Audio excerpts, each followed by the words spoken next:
So ano tong future fraud? Ito yung dalawang types ng fraud. Isa sa dalawang types ng fraud according to the time of commission. So sa future fraud, ito yung mga fraud o panloloko in the future. So walang waiver na pwedeng mag-remedy dito sa future fraud na to. Okay? Wala daw waiver. No? Yung agreement nyo for yung napagkasunduan nyo kung nakakontrata yon, ibig sabihin may kontrata kayo. So walang waiver na pwedeng magsabi na hindi ka na liable kung gagawa ka ng fraud in the future. Ibig sabihin kasi ng future fraud, hindi pa nagagawa o mangyayari pa lang. Kaya nga future fraud.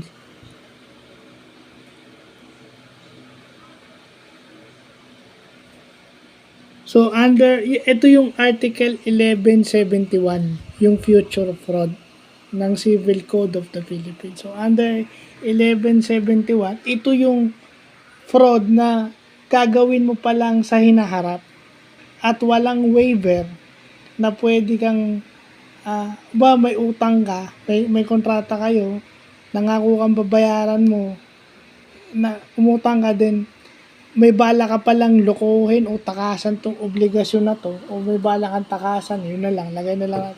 Kung may bala kang takasan yun, in the future, walang waiver ang pwedeng mag-ano sa'yo na absuelto ka na.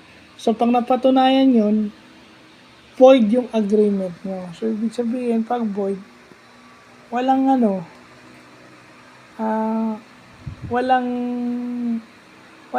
walang silbi. Null and void. Ibig sabihin, wala siyang pero liable ka for damages. Void yung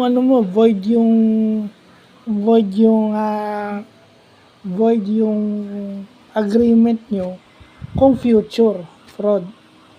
Di ba? Kasi hinaharap hindi mo naman masabi kung babayaran mo o hindi.